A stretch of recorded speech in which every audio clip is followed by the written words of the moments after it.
Hello friends, welcome to great Indian खजाना।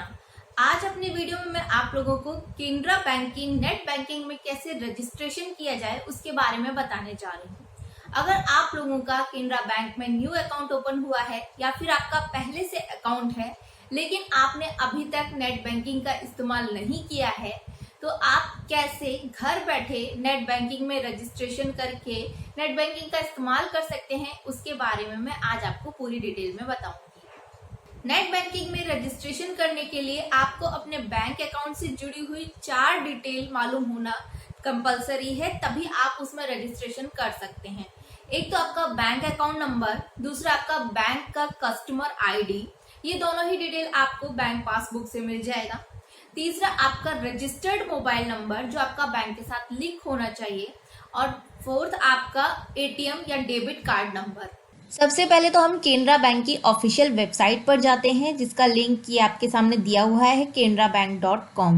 Bank का home page open होकर के आ गया है। अब यहाँ पर आप देखिए सबसे ऊपर यहाँ ये ऑप्शन देखिए नेट बैंकिंग का, एक ये नेट बैंकिंग, और इधर भी आप देख सकते हैं लॉगिन का। यहाँ से भी आप जा सकते हैं नेट बैंकिंग पर, और आप यहाँ से भी जा सकते हैं। नेट बैंकिंग के ऑप्शन पर क्लिक करते हैं।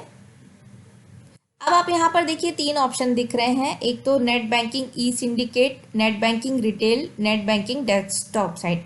तो यहाँ पर सिंडिकेट बैंक क्योंकि केनरा बैंक में मर्ज हो गया है, तो अगर आपका सिंडिकेट बैंक में अकाउंट था तो आप यहाँ से लॉग इन कर सकते हैं। दूसरा है नेट बैंकिंग रिटेल, ये मोस्टली जो मोबाइल बैंकिंग के फीचर्स होते हैं, जो पेज मोबाइल बैंकिंग वाला होता है वो आपको यहाँ पर दिखेगा। तो वही सारे काम है सेम जो डेस्कटॉप साइट में मिलेंगे, वही सारे काम रहेंगे, बस जो पेज होता है वो थोड़ा डिफरेंट रहता है। हम यहाँ पर जाते हैं, चलिए आप यहाँ से भी कर सकते हैं, बट हम जाते हैं नेट बैंकिंग डेस्कटॉप साइट पर। यहाँ पर हमको क्लिक करना होगा। अब देखिए ये पेज ओपन होकर के आ गया है। अब अगर आप फर्स्ट टाइम नेट बैंकिंग का इस्तेमाल करने जा रहे हैं तो आप ये ऑप्शन देखिए न्यू रजिस्ट्रेशन। सबसे पहले आपको रजिस्ट्रेशन करना होगा। न्यू रजिस्ट्रेशन पर क्लिक करेंगे। अब ये पेज ओपन होकर के आ गए। यहाँ पर सभी टर्म्स एंड कंडीशंस दिए हुए हैं जो भी बैंक के हैं, आप चाहें तो इसको पूरा पढ़ सकते हैं। और यहाँ आई एग्री पर क्लिक करते हैं। आई एग्री पर क्लिक करने के बाद अब यहाँ पर देखिए अकाउंट नंबर, यहाँ पे आपको अपना 13 डिजिट का अकाउंट नंबर डालना है। आपको चाहे पासबुक में मिला हो या फिर अगर आपने ऑनलाइन ओपन किया है तो आपके मोबाइल पर मिला हो। अकाउंट नंबर डालने के बाद यहाँ पर आपको अपना डेबिट कार्ड का नंबर डालना है। डेबिट कार्ड का नंबर डालने के बाद यहाँ पर आपको अपना रजिस्टर्ड मोबाइल नंबर डालना है जो आपने बैंक के साथ लिंक किया है।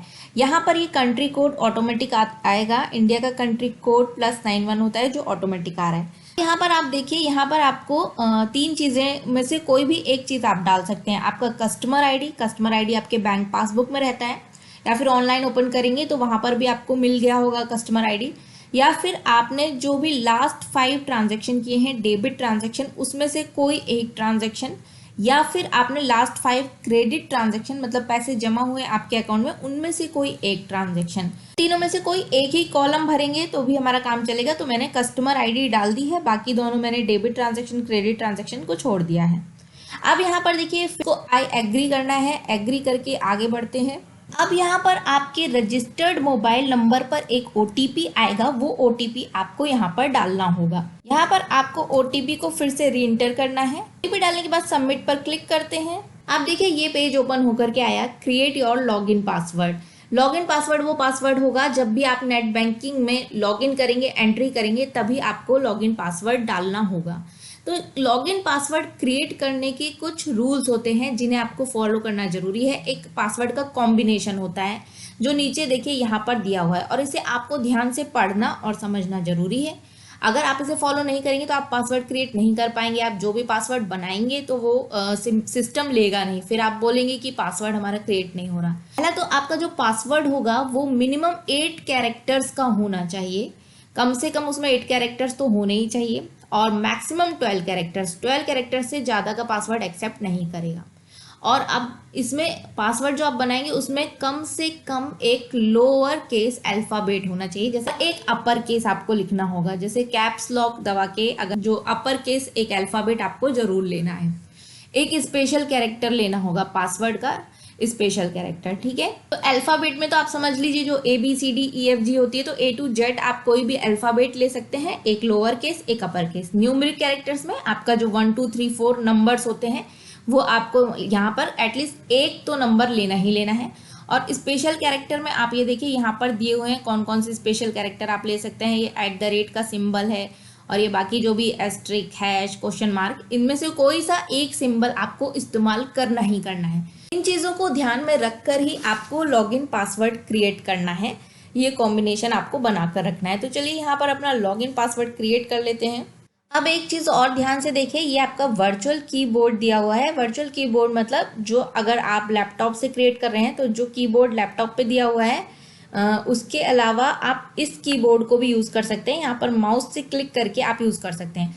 तो बाय डिफ़ॉल्ट आप देखेंगे यूज़ वर्चुअल कीबोर्ड, इस पर टिक लगा रहता है। ये आपके सेफ्टी पर्पज़ के लिए होता है, स्पेशली ये काफ़ी सेफ कीबोर्ड होता है। तो अगर इस पर टिक लगा रहेगा तो आप यहाँ पे अपने जो लैपटॉप वाला कीबोर्ड है वहाँ से एंट्री नहीं कर पाएंगे। तो या तो आप एक काम करिए, आप ये वर्चुअल कीबोर्ड को इस्तेमाल करके पासवर्ड क्रिएट करिए, क्योंकि ये काफ़ी सेफ होता है। और अगर आपको अपना कीबोर्ड, लैपटॉप वाला कीबोर्ड इस्तेमाल करना है तो यहाँ से ये टिक हटा दीजिए, तभी आप वो इस्तेमाल कर पाएंगे।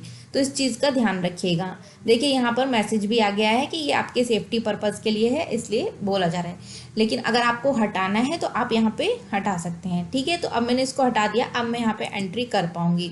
पहले जब उस पर टिक लगा था तो मैं अपने लैपटॉप वाले कीबोर्ड से एंट्री नहीं कर पा रही थी। यहाँ पर देखिए मैंने लॉगिन पासवर्ड क्रिएट किया है और यहाँ पर मैंने पूरे कॉम्बिनेशन को ध्यान में रखा है। जो भी मैंने अभी आपको रूल्स बताए थे वो कॉम्बिनेशन ध्यान में रख के पासवर्ड अपना बनाया है।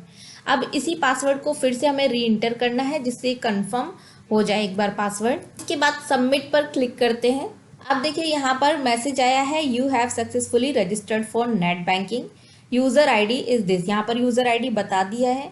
और user ID normally first time जो होता है वो आपके जो कस्टमर ID होते हैं वही यूज़र ID दी जाती है। लेकिन आप अपनी यूज़र ID चेंज भी कर सकते हैं। लॉगिन करने के बाद वहाँ पर आपको ऑप्शन मिलेगा, तो वहाँ से आप यूज़र ID चेंज भी कर सकते हैं। बाय डिफ़ॉल्ट अभी जो हमारी कस्टमर ID है हमें वही यूज़र ID दी गई है। तो अब ओके पर क्लिक करते हैं। तो अब देखिए ओके पर क्लिक करके फिर से ये पेज ओपन होकर के आ गया। अब हमारा यूज़र ID क्रिएट हो गया है, पासवर्ड क्रिएट हो गया है। तो चलिए अब नेट बैंकिंग में लॉगिन करके एक बार देख लेते हैं। नेट बैंकिंग में हमने लॉगिन कर लिया है, लेकिन अभी आप इस नेट बैंकिंग का इस्तेमाल सिर्फ इंक्वायरी पर्पज़ के लिए कर सकते हैं। जैसे अपने अकाउंट का स्टेटमेंट देख सकते हैं, उसका बैलेंस देख सकते हैं। इसमें आप कोई फाइनेंशियल ट्रांजैक्शन नहीं कर सकते हैं, क्योंकि अभी आपने सिर्फ इसका लॉगिन पासवर्ड क्रिएट किया है। अभी आपको इसका ट्रांजैक्शन पासवर्ड भी क्रिएट करना होगा। अपने नेक्स्ट वीडियो में मैं आप लोगों को बताऊंगी कि कैसे आपको अपना ट्रांजैक्शन पासवर्ड क्रिएट करना है। तब तक के लिए अगर आप लोग चैनल पे नए आए हैं तो प्लीज सब्सक्राइब जरूर कर लीजिएगा और बेल आइकन प्रेस करना बिल्कुल मत भूलिएगा, जिससे सभी वीडियोस की नोटिफिकेशन आप तक आए। अपने कमेंट करिएगा, वीडियो को ज्यादा से ज्यादा शेयर करिएगा। Thanks for watching.